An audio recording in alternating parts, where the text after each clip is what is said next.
안녕하세요. 영등포구 마을자치센터의 원정하라고 합니다. 이번 시간에는 공모사업을 하면서 꼭 써야 하는 보조금 관리 시스템을 차근차근 함께 배워보는 시간을 가져보려고 합니다. 보조금 관리 시스템은 공모사업의 예산을 통합적으로 관리하는 시스템입니다. 우리은행 보조금 관리 시스템이라는 이름 때문에 은행 업무를 할 수 있다고 생각하시는 분들이 있는데, 이 시스템은 통장에 돈이 들어가고 나가는 돈을 직접 입력해서 수입, 지출 내역을 한 번에 관리할 수 있는 프로그램이라고 생각하시면 됩니다. 즉, 은행 업무를 할 수 있는 프로그램이 아니라 공모사업을 하면서 쓴 돈을 관리하는 시스템입니다. 우선 여러분이 많이 사용하는 인터넷 페이지로 들어가서 영등포구 우리은행 보조금 관리 시스템이라고 검색해 주시면 됩니다. 이 중 자치구가 아래 보이는 보조금 관리 시스템으로 들어가 주시면 됩니다. 클릭해서 들어가시면 지도에서 영등포구를 클릭해 주시면 됩니다. 그럼 이 화면이 보입니다. 우측 상단에 있는 로그인을 클릭하셔서 처음에 만들었던 아이디와 비밀번호로 로그인을 해주세요.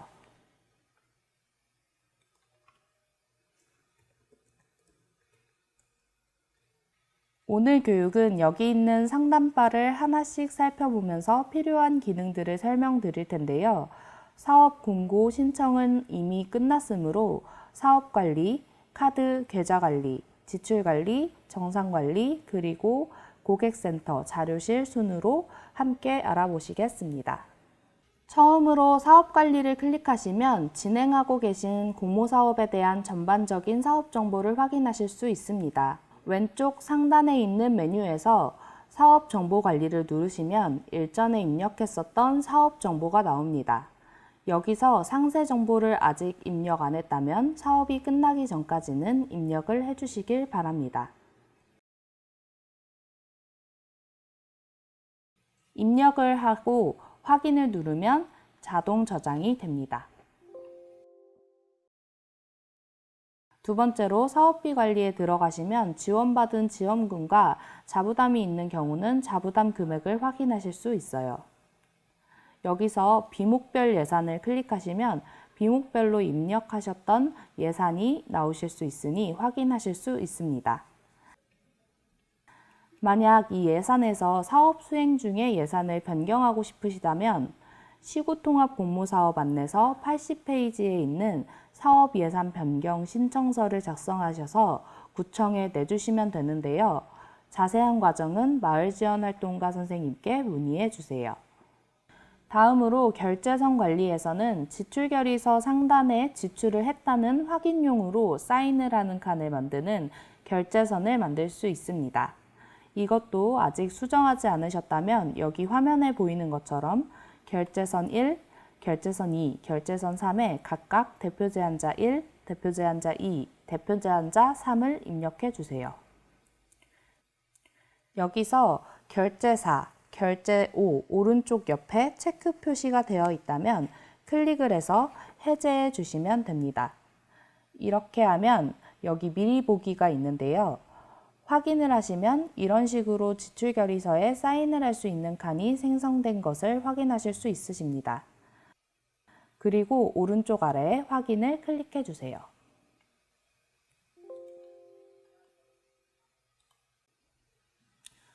다음으로는 카드 계좌 관리 메뉴에 대해 알아보도록 하겠습니다. 이 메뉴에서는 카드 연결과 계좌 연결을 할 수 있는데요. 이건 이미 진행하셨을 테니 오늘 교육에서는 생략하도록 하겠습니다. 이 메뉴에서 확인하실 것은 카드 관리의 승인 내역 조회인데요. 승인 내역 조회를 클릭하시면 카드 지출을 한 내역이 자동으로 나옵니다. 카드는 지출하고 난 뒤 하루에서 이틀 이후에 업로드가 된다는 점을 참고해 주세요. 다음으로는 지출관리 메뉴에 대해 알아보도록 하겠습니다. 이 메뉴를 실질적으로 많이 사용하실 텐데요. 클릭하시면 이런 메뉴창이 뜨는데 이건 그냥 확인을 눌러주시면 됩니다. 지출관리에는 지출결의서 작성과 지출결의서 관리를 하실 수 있습니다. 먼저 지출결의서 작성은 왼쪽 상단 메뉴에서 우리가 자주 쓰는 탭은 제로페이 지출결의, 카드 지출결의, 계좌이체 지출결의입니다. 이름 그대로 제로페이로 결제를 했으면 제로페이 지출결의로, 카드로 지출했으면 카드 지출결의로, 계좌이체로 지출결의를 했으면 계좌이체 지출결의에 들어가시면 됩니다. 자부담은 지출한 내역에 대해 지출결의서를 작성하지 않고 시구통합공모사업 매뉴얼 67페이지에 있는 자부담 지출 합계표를 작성하시면 됩니다. 각 지출결의마다 화면으로 들어가서 설명을 드리고 지출결의 작성하는 방법은 계좌이체 지출결의 화면에서 말씀드리도록 하겠습니다. 먼저 제로페이 지출결의는 오른쪽 중간에 있는 제로페이 거래 내역 조회를 클릭하시고 계좌 비밀번호와 생년월일을 넣으시고 조회를 클릭하시면 사용한 내역이 나옵니다. 사용한 내역을 클릭하시면 그 건에 대한 지출결의를 작성하실 수 있습니다. 혹시 지출건이 나오지 않는다면 기간 설정이 제대로 되었는지 다시 한번 확인해 보세요. 카드 지출결의는 거래 내역이 바로 뜨는데요. 그러면 해당 건에 대해서 오른쪽에 있는 지출결의 작성 등록 버튼을 누르면 지출결의서 작성 화면이 나오고 이후에 지출결의를 진행하실 수 있습니다. 마지막으로 계좌이체 지출결의는 제로페이와 같은 방식으로 오른쪽 중간에 계좌 거래 내역 조회를 클릭하시면 됩니다. 클릭하셔서 동일한 방식으로 계좌 비밀번호와 생년월일을 입력하시고 조회를 누르면 거래한 내용이 나오는데요. 이 화면에서 지출결의서 작성법을 알려드리도록 하겠습니다. 작성하실 계좌이체 건을 클릭하시면 자동으로 지출결의서의 세부 내역에 금액과 일자가 변경되어 입력됩니다. 계좌이체 건의 경우 이 위에 송금 계좌번호와 계좌 이름을 입력해 주셔야 합니다. 거래 정보는 지출건을 클릭하면 자동으로 입력이 되고요. 처리일 정보는 지출을 한 날짜와 동일하게 입력해 주시면 됩니다. 자동으로 입력되는 경우가 많지만 꼭 한번 확인해 주시길 바랍니다. 이후 아래 비목칸과 적용칸을 입력해 주셔야 하는데요. 내가 어떤 사업에 어떤 이유로 지출을 했는지 적는 칸입니다. 우선 비목칸은 작성을 하는 것이 아니라 선택을 할 수 있도록 세팅되어 있습니다. 선택하세요 라고 되어 있는 부분을 클릭하시면 각 세부 사업의 이름이 뜹니다. 내가 지출한 내역이 어떤 세부 사업에서 쓴 돈인지를 클릭하고 나면 옆 칸에 한 가지 더 선택할 수 있는 칸이 나옵니다. 여기서 내가 쓴 돈이 식다가비인지 강사비인지 혹은 기타 다른 것을 구매한 내역인지를 선택해 주시면 됩니다. 제가 오늘 예시로 보여드릴 거는 현수막과 웹자보를 만든 것이기 때문에 홍보, 물품, 임차, 공연, 교육비 등을 클릭하도록 하겠습니다. 클릭하고 난 뒤 같은 칸에 예시라고 쓰여진 버튼을 클릭하면 지출결의서 작성 예시가 나옵니다.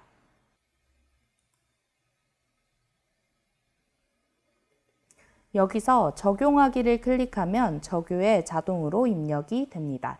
여기서 필요한 내용만 남기고 삭제를 해주시고 이후에 적용칸에 행사명과 일시 등을 사용한 내역대로 입력해 주시면 됩니다.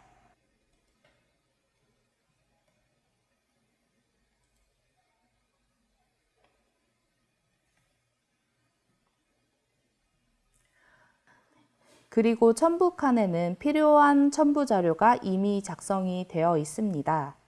그럼에도 불구하고 필요한 증빙 서류를 다시 한번 확인해 주셔야 하는데요.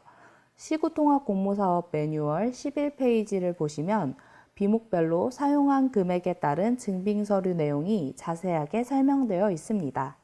이것에 맞게 작성을 해주시면 되고 이후에 지출결의서 뒤에 첨부를 해주시면 됩니다. 이렇게 하면 지출결의서를 거의 다 입력을 하신 건데요.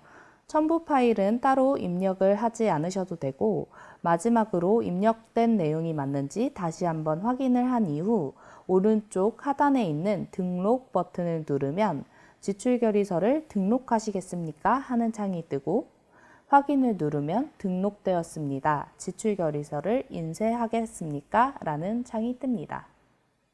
지출결의서를 바로바로 인쇄해 놓고 증빙서류들도 모아두어야 나중에 정산하실 때 편하실 텐데요. 인쇄를 하시려면 확인을 누르시고 만약 인쇄할 환경이 되지 않으시면 취소를 누르시면 됩니다. 지출결의서를 나중에 인쇄하고 싶다면 그 방법을 이제부터 알려드리도록 하겠습니다. 이렇게 입력을 하시고 난 뒤에 내가 쓴 지출결의서를 확인하고 싶거나 수정하고 싶거나 혹은 인쇄를 하고 싶으실 때 왼쪽 탭에 있는 지출결의서 관리 탭으로 가시면 됩니다. 지출결의서 관리 탭으로 가시면 그동안 작성했었던 지출결의서 목록이 나오는데요. 만약 나오지 않는다면 가운데 있는 기간을 사업기간으로 다시 맞추시고 조회를 누르면 해당 건에 대한 지출결의서가 조회가 될 겁니다. 지금 여기 우리가 함께 입력했었던 지출결의서가 보이실 겁니다. 여기서 톱니바퀴 모양을 누르시면 수정, 그리고 X 표시를 누르시면 삭제, 마지막 버튼을 누르시면 인쇄를 하실 수 있는 버튼입니다. 필요한 대로 클릭하셔서 진행해 주시면 됩니다. 이렇게 지출결의서를 작성하고 출력하셨다면 이후 지출결의서 뒤에 영수증을 A4 용지에 붙여주시고 지출에 필요한 기타 증빙 자료를 순서대로 해서 하나의 파일에 보관하시고 계시면 정산을 하시기에 편하실 겁니다. 이렇게 결제를 하고 난 뒤에 사업이 끝나면 이후 정산을 하실 때 오른쪽 엑셀 다운로드를 클릭하시면 지출결의서를 한 번에 엑셀 파일로 만드실 수 있습니다. 보조금 같은 경우에는 지출 합계표를 별도로 작성하지 않고 여기서 엑셀 다운로드를 하여 결과보고서와 함께 제출하시면 됩니다. 다음으로 정산관리 메뉴입니다. 여기서는 내가 쓴 사업비가 얼마인지 한눈에 확인하실 수 있습니다. 지금 우리가 함께 작성한 지출결의서대로 16만 원이 사업운영비 1에 입력되어 있는 것을 확인하실 수 있습니다. 마지막으로 고객센터와 자료실에는 보조금 시스템을 이용할 때 궁금한 것을 확인할 수 있는 자주 하는 질문, 질문하기 등을 하실 수 있으니 참고해 주시길 바랍니다.